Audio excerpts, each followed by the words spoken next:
Hey, Brandon here. Welcome to the channel and thanks for tuning in. We are going to discuss the 2025 running back class. Without a question, it is the deepest positional group headed to our rookie drafts next year. I'm going to be joined by Jason DiRienzo. We're going to give you our top 10. It's the beginning of November. We're through week 10 of college football. So we're going to discuss our top 10 at the position right now. Then we got a ton of great burning questions. Can anyone knock off Genty as the RB1 of the class? You know, how many guys are we going to see taken day one, day two? Who's going to go back to school? What landing spots are we coveting for these guys at the NFL draft next year? So you play Dynasty Fantasy, hit that subscribe button, help me grow the channel. Let's get to the show. All right, Yeah, Jason. definitely. All right, Jason, let's talk about our running backs. All right. I'm going to let you kick us off. Go ahead and let's talk about the running back class. We're going to talk about, what our top 10 running backs are currently right now. And let's again have our burning questions, and really discuss the class. So, just rattle off your top 10, how you have them ranked right now here at the end of October. Okay. All right. My first one is going to be Ashton Genty. Then I made a switch, man. This kid's been lighting it up. I got Caleb Johnson as my QB2, Quinshon Judkins QB3. I'm sorry, RB3. Amarian Hampton at 4, Travion Henderson at 5, Dylan Sampson at 6, Nicholas Singleton at 7, Damian Martinez at 8, Jordan James at 9. And man, I'm just so impressed with Woody Marks. I had to get him at 10 just to see how this is all going to play out. Oh, man, you love your Woody Marks. I do, man. He's Yeah, just he's he's played everything on well. that USC team right now. Yeah, So he is. I He's like him. just I know you have. We've watched him a little bit and you've been a big fan. I'm looking at my 2025 big board right now. I've got Ashton Genty, I've got Hampton, Judkins, Singleton, then Caleb Johnson, Damian Martinez, Trevion Henderson, Dylan Sampson, Jordan James. And my number 10, I'm going to round out, is Jonah Coleman from Washington. Now, he is a true junior. All Yeah. right. We have a lot of true juniors on this list. We have a lot of true juniors on this list. Yeah. So it's going to, so the first, burning question that I have is, if you had to pick 2 or 3 of these players to go back to go into the 2026 class, which is, who do you got thinking like is possibly going to come back? Because at least we're going to have 3 or 4 of these guys go back, I think. For sure. I do think Martinez might go back based on the type of season that he's having right now. That timeshare isn't really helping him, and we're seeing a little bit more of him lately with that power and the size and the footwork, but he needs to be more consistent. So Martinez definitely, I think, might go back. I think Singleton possibly would go back because I think you're right. Penn State would probably try to lure him back, especially if they're that close and if they miss the mark. Singleton's a huge part of that program right now. I could see Singleton going back and maybe even Jordan James. Jordan James is a huge part of what Oregon's been doing and the success that they've been having. Kudos to Dylan Gabriel and the numbers he's putting up, and he's looked really good this season too. But Jordan James has a lot to do with that. So I think James might go back. James was going to be my number 1 player. I could see Sampson coming back. I know he's having a great year at Tennessee. I could see him coming back. Damian Martinez, not so sure. I'd like to see him declare. Singleton was another one I think, would be able to come back. Looking at my big board here. Player that a lot of people are probably wondering is not a hot name in our top 10 list is Devin Neal. I've got him down at number 13 or so. And Le'Veon Moss was another player who I think goes back to Texas A&M. Yeah, I think he would go back class. too. He's just outside my top 10, being very productive here early in the season. So another question, how does this 2025 class compare to 2024? So I'm going to give you some draft history, which I love to do. All right. So in 2024, this past year, we had no running backs taken in the first round. We had round 2 was Jonathan Brooks was the only player taken in round 2. All right. So out of the first 2 rounds, we had 1 running back taken. Round 3, Trey Benson, Blake Corum, Marshawn Lloyd comes off the board. Round 4, we had Jalen Wright, Bucky Irving, Will Shipley, Ray Davis, Isaac Garendo, Sion Vaki, and Braylon Allen. So given that draft capital, right? Right.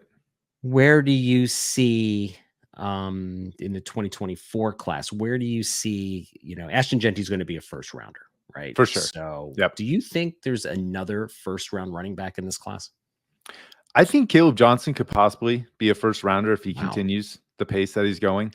And I mean, Quinshon Judkins is close. Travion Henderson could possibly get a lot of buzz during the combine. As I'm watching him and he's fully healthy, he's a great pass catcher. That footwork is phenomenal from what I've seen over the last couple of weeks. He's a very explosive, and it reminds me of the way Ashton Jeanty moves. He just needs to be more consistent, and I'm wondering if Judkins is limiting that potential upside with that. But I don't. I think Caleb Johnson might be that guy. Hampton possibly too. I just don't know how he's being valued or viewed in NFL circles. Just based on what he's been doing. But man, Caleb Johnson just looks so dominant every single week. That would be a guy in the late first I could see being sneaky, kind of like Clyde Edwards-Helaire kind of blew our minds when he got picked by the Chiefs in that late part. I think that could be a Caleb Johnson. Yeah, I think the NFL is still scarred from missing on first round talent because of a running back. So I'm going to disagree. I'm going to say that Jeanty goes around 15, middle of the draft, maybe in the teens, early teens. Where Dallas is picking currently right now. Yeah, right. Yeah, that's good. When we do our next mock draft, right, I'm not putting them with Dallas. I'm putting them somewhere else. Because let's make it hard. And see we're going to make it hard. So a little bit more draft history here. In 2023, we had 2 running backs taken in round 1, Bijan Robinson and Jahmyr Gibbs. Mm-hmm. Now, I put Jeanty up with the explosiveness of those 2 players. I think Johnson's having a nice season, and I don't see anybody else really getting round 1 draft capital. But overall, okay, for the class, let's go to round 2. Yeah. In 2024, I said we had Jonathan Brooks. We only had one other back in 2023 taken, and that was Zach Charbonnet. So out of this class, right? Let's say actually, let's just go through a fun exercise. Jeanty is a round 1 guy. Then we have Hampton, Judkins, Singleton, Johnson, Henderson, maybe. How many you see coming off in round 2 in that group?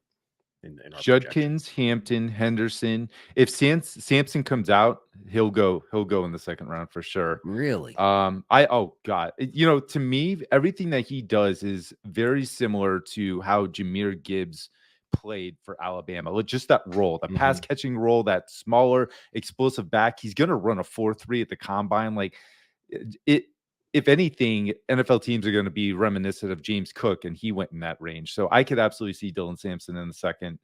And then maybe if Singleton comes out, Singleton would be in that second round too, the way he's been playing. Yeah, so we could get a really top heavy now. The last 2 years of history has shown that NFL doesn't value running back. So I'm going to think that a lot of these guys fall to round 3. I think that I could absolutely see that too. I mean, I think the running back, position is being a little devalued, and if there's a good impact defensive end or safety, I think especially we're seeing all these late early day 3 guys are all starting to produce. So round 3 2024 draft, Trey Benson, Blake Corum, Marshawn Lloyd.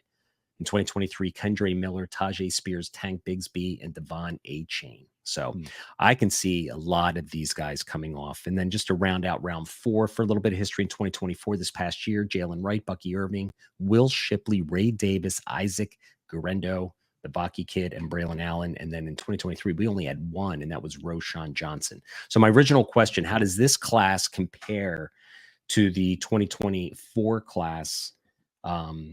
I'm thinking it's going to be a little better.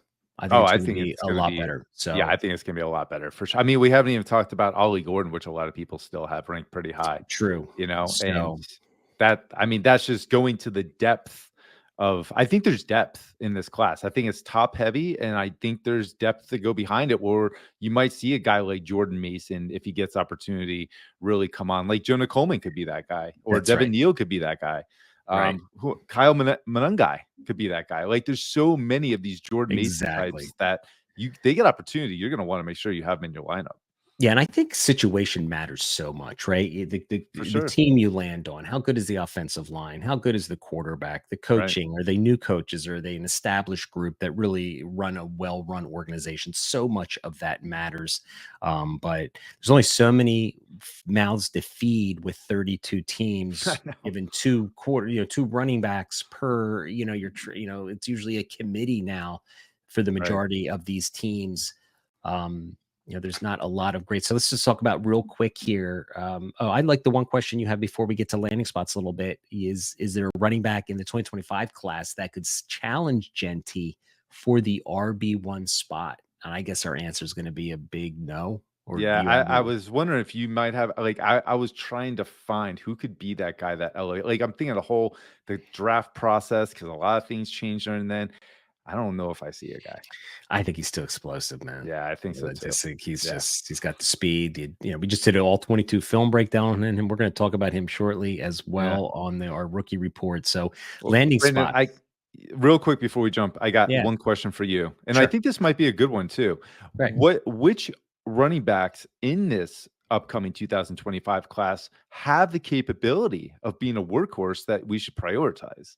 Because there's not many workhorses anymore, so that automatically will boost value. Like, who can be those 3 down guys? I mean, I'm looking at my big board right now, and I'm telling you, these guys all got size, right? I know. I don't think there's one sub 200, which changes things too.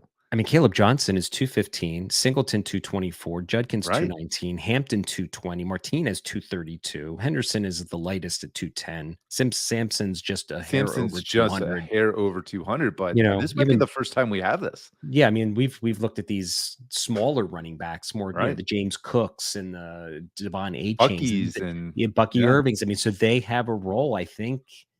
I don't know. I think if these guys are physically strong enough right now and they have the lateral agility and the physical play strength to move piles and, not get hurt, I think it's wide open right now. It's I don't wide know, open. maybe some of these bigger backs, I think the bigger backs need to have super elusivity to really make it. Like if you're a one cut, just banger up the middle at 225, 230 pounds, I'm not sure.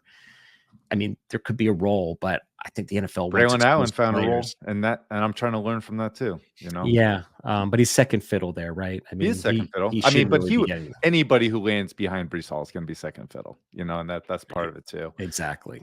But yeah, I think that's what makes it interesting. Though it is kind of wide open because we actually have size at this point. Yeah, exactly. So, all right, so let's talk about the best landing spots because we're going to do a rookie mock on this podcast here and on this YouTube channel in the next couple of weeks. You don't know that yet, but we will be. Okay. I got Dallas. I think San Francisco is still a great landing spot. I know they've got Mason and the Garendo kid played well this past weekend, but if they swing with a 3rd round running back, I still think that's a good spot. Your beloved Chicago Bears. I got the LA Chargers. I know Dobbins is there, but he's been really nicked up a lot. So I don't know how strong they feel about him being a long-term workhorse. Denver, Baltimore, Minnesota. And did I miss anybody? I think Cincinnati's sneaky as a good landing spot. Yeah, they produce some good running backs. So. Yeah, Zach Moss isn't the answer. And Chase Brown, he's playing nice, but he's not the answer either. So I don't know. I think overall of all the positional classes, next week we're going to talk wide receiver. We're going to talk tight end. I think tight end class I'm super excited to talk about. I think it's sneaky, deep class. Yeah. This running back class, we've known for the last couple years doing these big boards that this was the strength of this 2025 class. And as we've just discussed, I think there's legitimately 15 guys that we're going to be talking about around draft time next year that still got a lot of football yet to play. But it is a good crop of fun, powerful, good running backs that we're going to have to choose from in the draft next year. Any final thoughts on the running back class? No, I think we covered it really well, and it's going to be really exciting to cover these guys for the next couple months too. Yeah, and I'm sure we'll be talking about these guys in depth a lot over the course of the next few months. We are in the 2025 scouting season for sure.